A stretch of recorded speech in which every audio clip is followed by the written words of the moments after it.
Hey, hello from Walla Walla. I'm hanging out here by my milling machine, and I got something going on the lathe here, that hard piece of steel. But I will never run out of things to do. And here's a great example. This is was in a junk pile at one of the ag outfits here. It's OTC, which I think is Otwana Tool Company, very old company. And you can see that it finally strips. How much wobble that thing's got in there? So I'm going to repair that. And I was looking at this thing over. The screws are very hard. This is forged or cast and forged uh,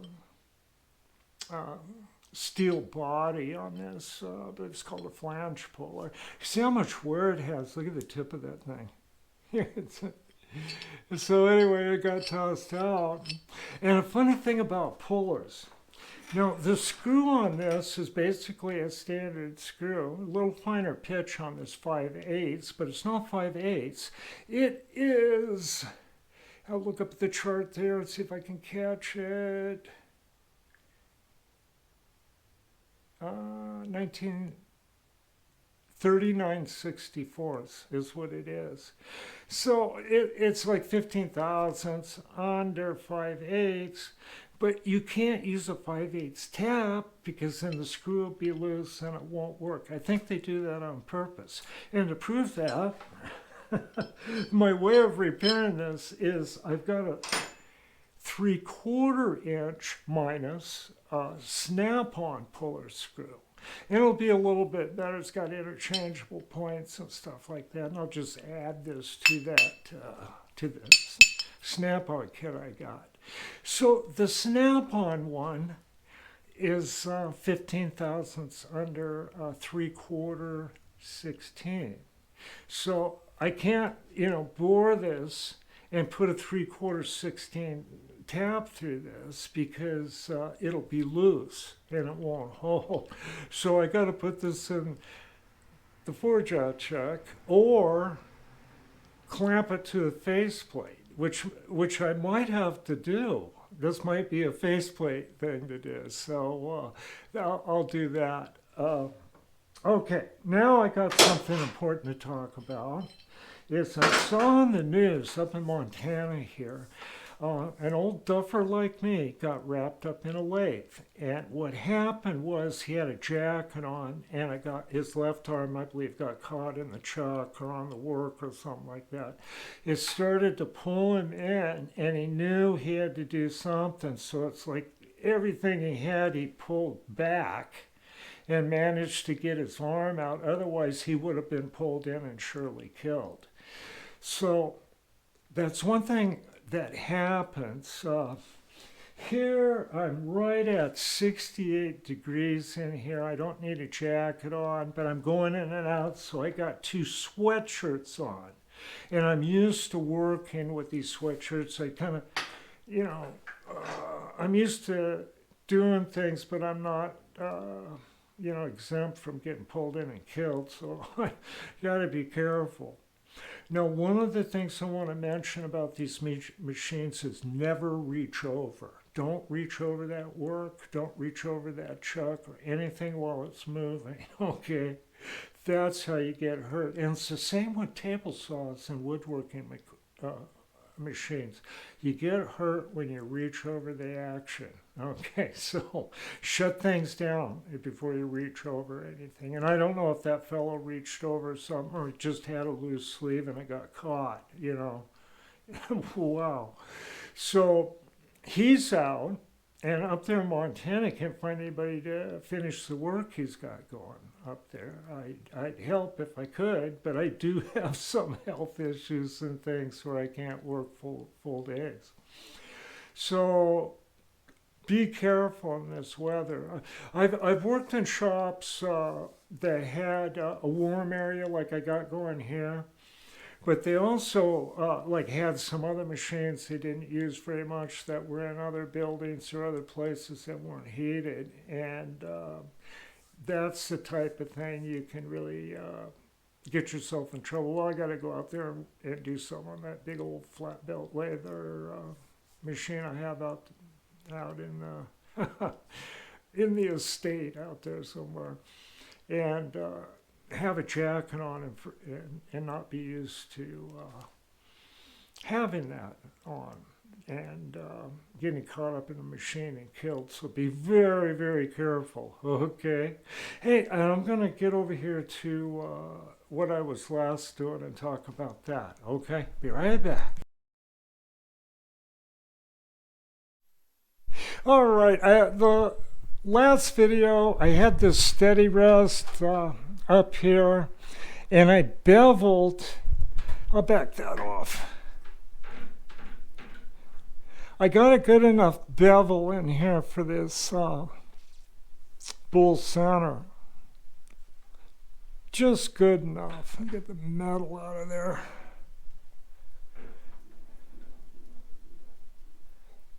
Looks like it's a little magnetic. Back that off. I'm going to feel it turn just slightly. Make sure it's seated. Yeah, see, that feels very good. Now I'll put a little tension on it and lock it. So I moved the steady rest up there just because it's heavy and I didn't want to move it and I didn't need to. And I just wanted to experiment cutting on this. And it is extremely tough. I totally destroyed this couple edges on this CNMG 432. That's an old Valinite cutter in there, and a pretty tough one. So the reason I do stuff like this is I haven't done everything, been all the distance with this Axelson, and I want to see what it's capable of, you know, see where a tool will fail, what I can cut, what I can't cut. So I was playing around with this, and I'm going to continue to, and I got a microphone cable in there. Always something, huh?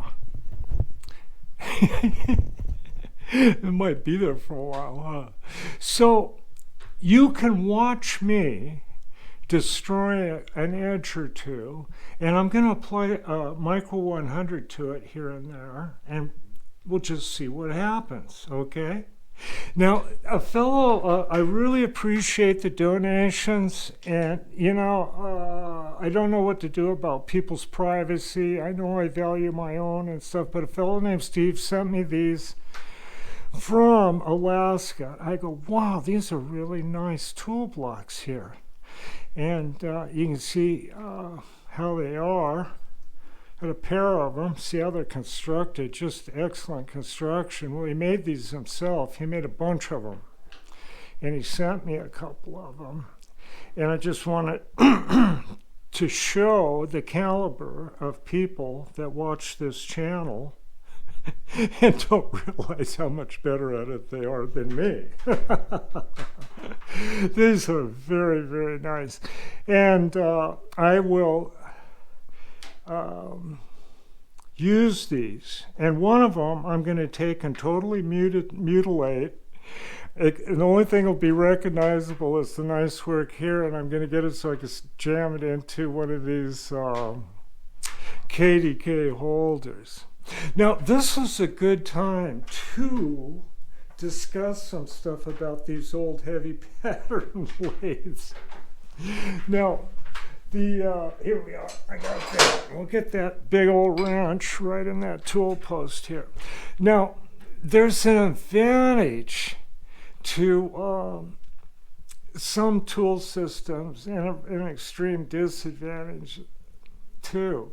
Now, this KDK, I tell you, is absolutely designed for a machine like this, for Axelson in particular, because they're both made in Southern California at about the same time.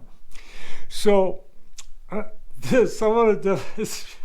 This is pretty cool. Let's see, what have I got locked up here? It's not moving. There we go. the carriage on this machine is all the way back, right there. It won't go back any further. You see that? That's normal with a machine like this. So look where it leaves the tool. And the tailstock's, even pushed that way, an inch or two. And you see how far the quill's extended. You can see how far before even the carriage will contact that. So to get around that on these old Axelsons, you use this KDK in different ways. So I loosen it, then you can move it over and stick the tool in it that way. See? It's made to do that. It's a lot better than the, the wedge type, or the multi-fix need not apply to this short bed Axelson. That's how you get away with it. I thought you might find that kind of interesting. So you can see why I have gone with the KDK system on this antique Axelson. Antique tool system, antique machine, made to work together. Okay. Now, another thing I'll tell you about these machines like this. This is this is the Baby Axelson, the smallest one they ever made. But it's still a heavy lathe, a heavy pattern lathe. It weighs more than 1,200 pounds more than the Monarch version of this, the 14 by 30 AA. And on this machine too, and the one I had before this, I really could take advantage of in a way, is these have double the Timken bearings. The Monarch has a Timken bearing at the nose and a Timken bearing at the tail. The machines like these heavy ones have a pair of Timken bearings at or near the head and a pair of Timken bearings at the rear. And I think the Lodge and Shipley had it even better because they had a heavy Timken here, and its mate was, they moved it back here almost mid. Then had a floating Timken pair back here to compensate for spindle expansion. Now, these machines will do their best once they're warmed up. So that heavy bearing on this makes it so you can do work extended out further before it starts chattering or, substantially deflecting. From bearing deflection anyway. I just thought I'd tell you that. So I'm just kind of kicking around. This is the hardest piece of steel I've stuck in here yet, and I want to see what it'll do with carbides. I've got some CBN and some diamond stuff scattered around, but I'm not going to waste it here. Okay, I'll be back. I'll fire this thing up and play around with it.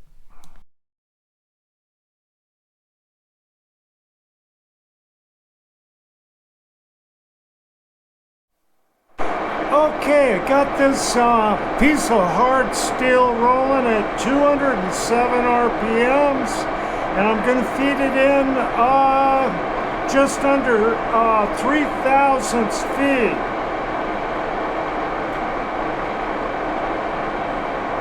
Now I've been cutting on this, and the deeper you get, the easier it is to cut. So I'm just gonna work this in a little bit and try this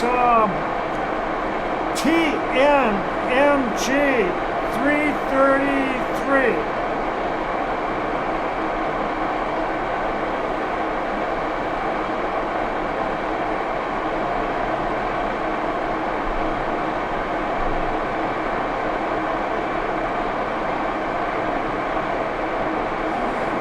Okay, I'm going to do 15 thousandths on the dial. That's about 7.5 deep.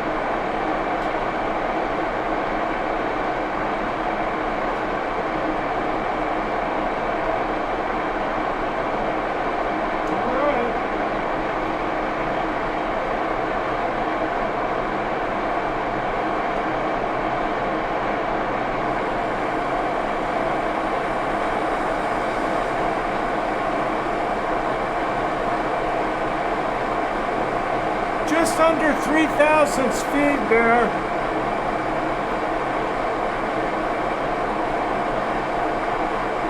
I'll tell you what, it gets pretty hot. And there's a step right here, and that'll increase the depth about double. So we'll see what happens.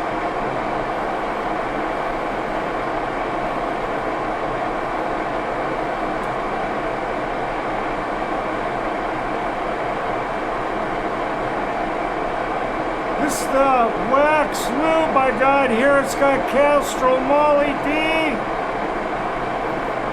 and Tap Magic, thinned with thread cutting oil. The wax is beeswax. Okay, we're going to hit the thicker part here.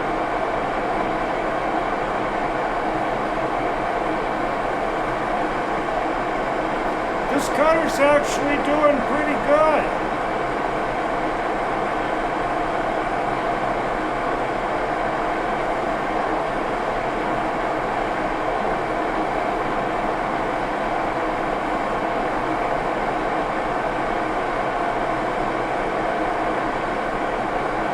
Kind of a different looking area here from the heat treatment. Now, this problem of being hard can be solved by heating this up with a rosebud and letting it cool down.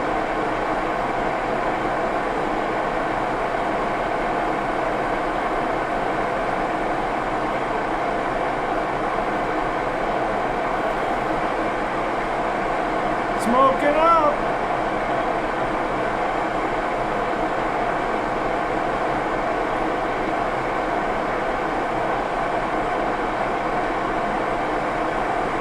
It's actually cutting better than I thought it would.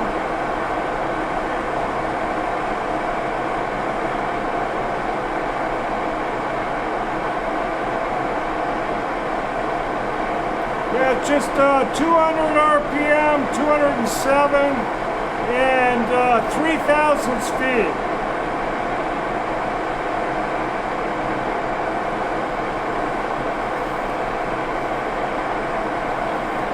Cutting just about 15 thousandths depth.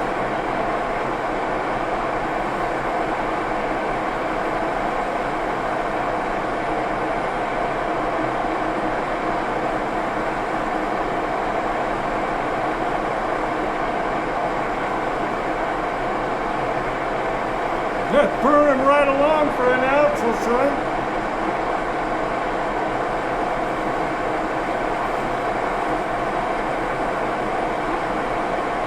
Now when we get over here, it starts getting real hard, and we'll see what happens. We got a hole.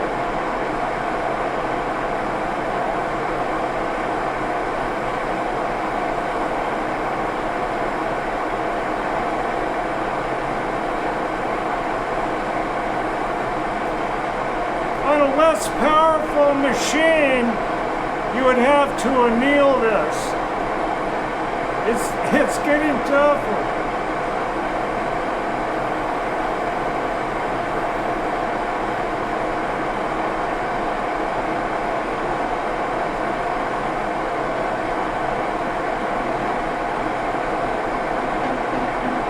Okay, I'm going to back it out. Okay.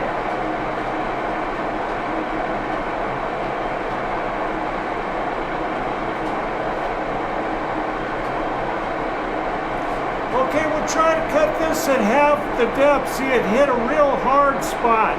You can see the difference in the color. If I would have just released the feed, it would have chattered and broke the bit. So I left the feed on and pulled out. Then released the clutch.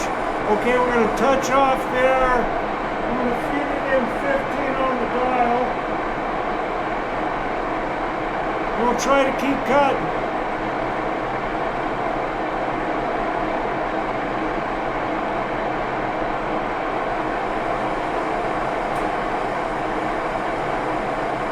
You see, the chip is turning darker as it's hitting this harder spot. A little bit more gold in color.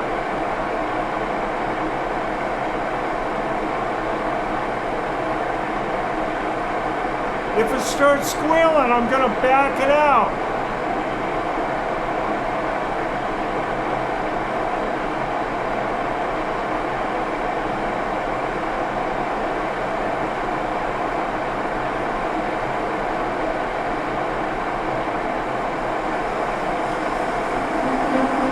Nope, won't do it.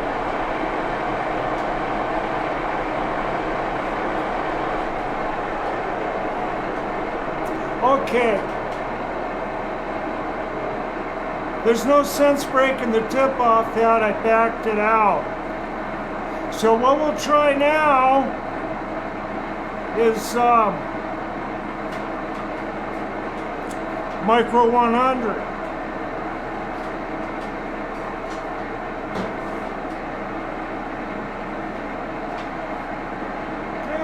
Micro 100 is what?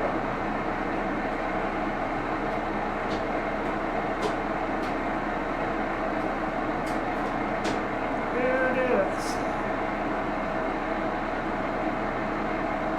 This is a Micro 100 brazed tool bit, standard 8R. So we'll get that in there.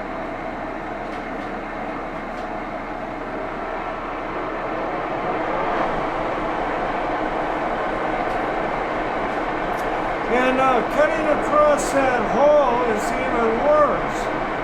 So I'm going to get under this really hard stuff here. Barely touch off. Okay, I'm going to kick it in 15 on the dial, 7,500 steps. 5, 10, 15. Okay, here we go. Let's see if it'll do it.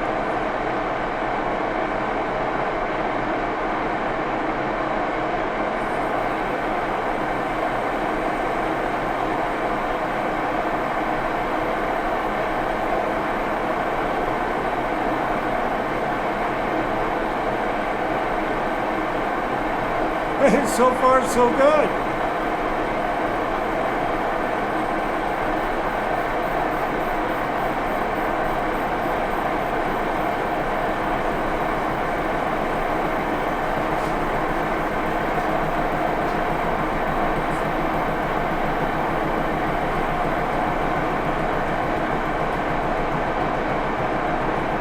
Now, if this starts chattering, the best move is to back it out rather than release the feed.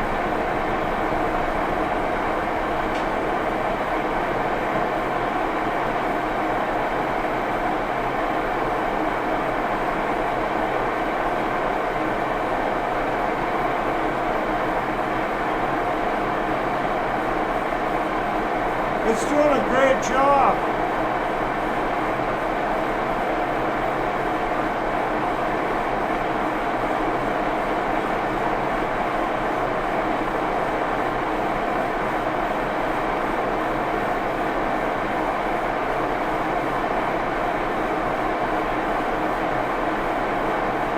Micro 100 in action.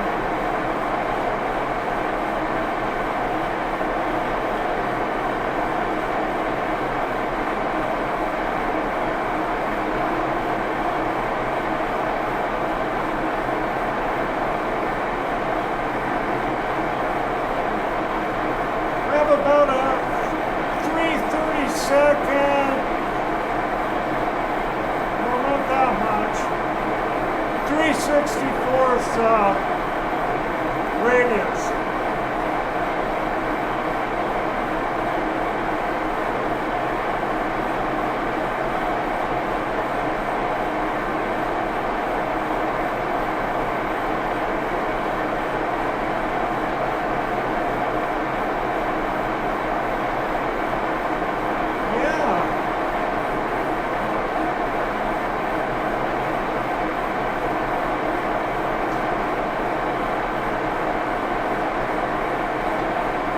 Okay,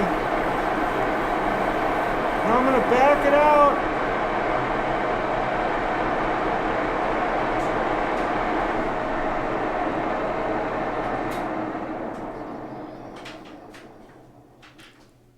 Okay, that's a decent finish.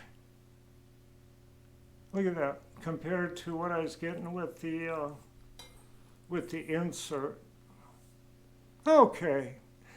That's the method to my madness. I hope you enjoyed this. I kind of got a better idea what I can do with this fabulous machine. Okay, I'll be back with repairing that pulling tool, that puller. Okay.